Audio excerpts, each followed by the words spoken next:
በስመ አብ ወወልድ ወመንፈስ ቅዱስ አሐዱ አምላክ። ሐምሌ 7 በዚህች ቀን ቅዱስ አባት የባሕታውያን አለቃ የሆነ መስተጋድል አባ ሲኖዳ አረፈ።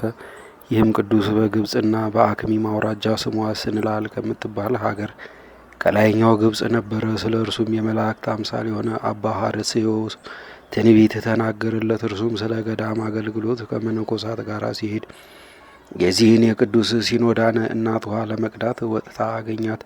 ወደ እርሷ ሂዶ 3 ጊዜ ራሷን ሳማትና እንዲህ አላት። ዜናው በዓለሙ ሁሉ የሚሰማ የስሙ መዓዛ ከሽቱ የሚጥም የሆነ የሆድሽን ፍሬ እግዚአብሔር ይባርክ። እነዚያም መነኮሳትን ባዩት ጊዜ አደንቀው አባታችን አንተ የሴት ፊት ማየት ከቶ አትሻም ነበረ፣ ዛሬ ግን ከሴት ጋር ትነጋገራለህ አሉት። ልጆቼ ሆይ ሕያው እግዚአብሔርን የእግዚአብሔርን ምሕረት ተስፋ የሚያደርግ ዓለሙ ሁሉ የሚጣፍጥበት ከዚች ሴት የሚወጣ የጨው ቅንጣት አለ አላቸው። አንድ በገድል የጸና ጻድቅ ሰው መነኮስ ነበረ። እርሱም መልሶ አባ ሐርስዮስን እንዲህ አለው፣ እግዚአብሔር ሕያው ነው። አንተ ራሷን ትስም ዘንድ ወደዚያች ሴት በቀረብክ ጊዜ በእጁ የእሳት ሰይፍ የያዘ የእግዚአብሔርን መልአክ በዙሪያዋ አየሁት። ራሷንም በሳምካት ጊዜ ክብር ይግባውና የጌታችን የኢየሱስ ክርስቶስ ወዳጁ ሆይ ሰላምታ ይገባሃል ሲል፣ ደግሞም ከዚች ሴት የሚወለደው የተመረጡ ቅዱሳንን ሁሉ ልባቸውን ደስ ያሰኛል። ወልደ እግዚአብሔርም ከእርሱ ጋር ብዙ ጊዜ ይነጋገር ነበረ ሲል ሰማሁት አለ። በግንቦት 7 ቀን ይህ ቅዱስ አባ ሲኖዳ ተወለደ። ባደገም ጊዜ አባቱ በጎች ስለነበሩት ለልጁ ለሲኖዳ እንዲጠብቃቸው ሰጠው። ይህ ሲኖዳ ምሳውን ለእረኞች ሰጥቶ እስከ ማታ ድረስ ይጾም ነበረ። በሌሊትም ከውሃ አዘቅት ውስጥ ወርዶ በዚያ ቆሞ እስኪነጋ ድረስ ሲጸልይ ያድር ነበረ። በክረምትም ሆነ በቁር ሰዓት እንዲሁ ያደርግ ነበረ። አባቱም የሲኖዳ እናት ወንድም ወደ ሆነው ወደ አባ አብጎል እጁን በላዩ ጭኖ የባረከው ዘንድ ወሰደው።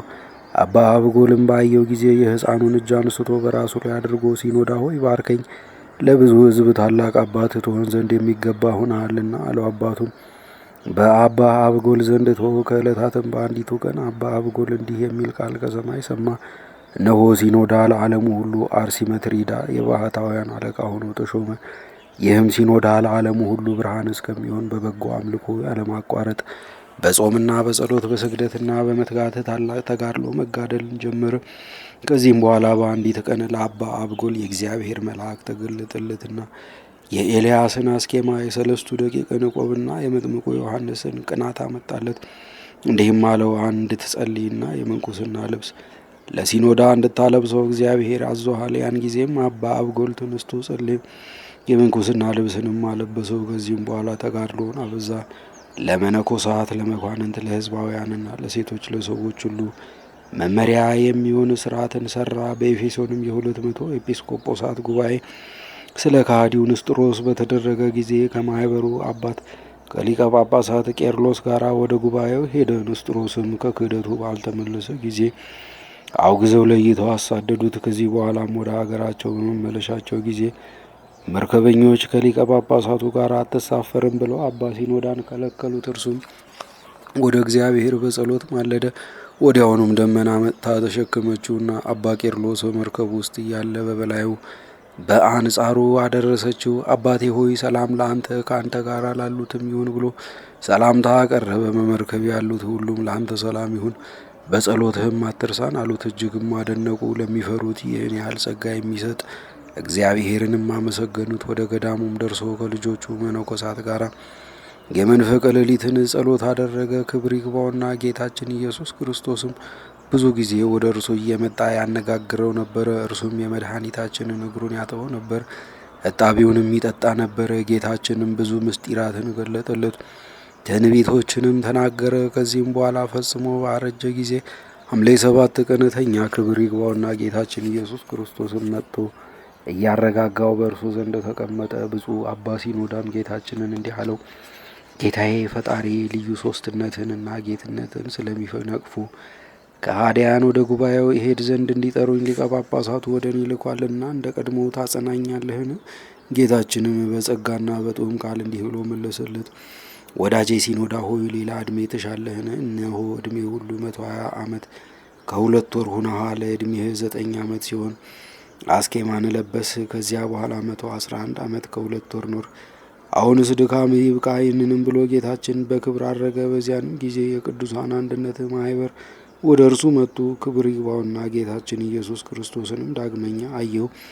ልጆቹንም ክብር ይግባውና ለጌታዬ ለኢየሱስ ክርስቶስ እሰግድ ዘንድ አንሱኝ አላቸው። አንስተውትም ሰገደለት።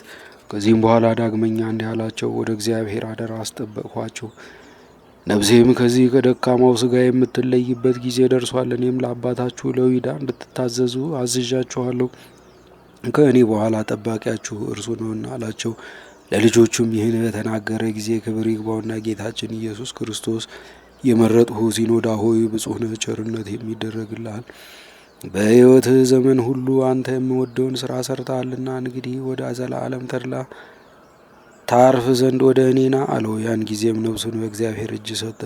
ለእግዚአብሔርም ምስጋና ይሁን፣ እኛንም በዚህ ጻድቅ ጸሎት ይማረን፣ በረከቱም ከእኛ ጋር ትኑር ለዘላለሙም አሜን። በዚችም ቀን የአባ መቃቢስና የአባ ጊዮርጊስ የአግራጥስም መታሰቢያቸው ነው። በረከታቸውም ከእኛ ጋር ትኑር ለዘላለሙም አሜን። በዚችም ቀን የሮሜ ከተማ ሊቀ ጳጳሳት ቅዱስ አግናጢዎስ በሰማዕትነት ሞተ። እርሱም ከቅዱስ ጴጥሮስ በኋላ በከሃዲው ንጉሥ በጠራቢያኖስ ዘመን ሆነ። ይህም ንጉሥ ስለ አባት አግናጢዎስ የጣዖት አምልኮን እንደሚያቃልል ሕዝቡንም ሁሉ እንደሚያስተምር ክብር ይግባውና ጌታችን ኢየሱስ ክርስቶስን ወደ ማመን እንደሚያስገባቸው በሰማ ጊዜ ወደ እርሱ አስቀርቦ ለአማልክት መስዋዕት አቅርብ አለው። ቅዱሱም እኔ ለረከሱ ጣዖታት አልሰዋም ብሎ መለሰለት። ንጉሱም ብዙ ቃል ኪዳኖችን በመግባት አባበለው። ባልተቀበሉም ጊዜ ለአንበሳ ሰጠው። ያን ጊዜም ቅዱስ አግናጢዎስ በቀናች ሃይማኖት እንዲጸኑ ሕዝቡን አዘዛቸው። ከዚህም በኋላ አንዱ አንበሳ ቀርቦ አንገቱን ያዘው። ያን ጊዜም ክብር ይግባውና በጌታችን እጅ ነፍሱን ሰጠ። ከዚህ በኋላ የአንበሳ ወደ ስጋው አልቀረበም። ምዕመናንም መጥተው ስጋውን ወሰዱ፣ በመልካም ቦታም አኖሩት። ለእግዚአብሔርም ምስጋና ይሁን፣ እኛንም በዚህ አባት ጸሎት ይማረን ለዘላለሙ አሜን። በዚችም ቀን ልዩ የሆኑ ሶስቱ አካላት በኦሪት መጽሐፍ እንደተጻፈ ወደ አብርሃም ቤት ገቡ። ያቀረበላቸውንም ተመገቡ። የይስሐቅንም ልደት አበሰሩት፣ ባረኩት፣ አከበሩትም። ለእግዚአብሔርም ምስጋና ይሁን፣ እኛንም በአባታችን በአብርሃም ጸሎት ይማረን፣ በረከቱም ከእኛ ጋር ትኑር ለዘላለሙም አሜን።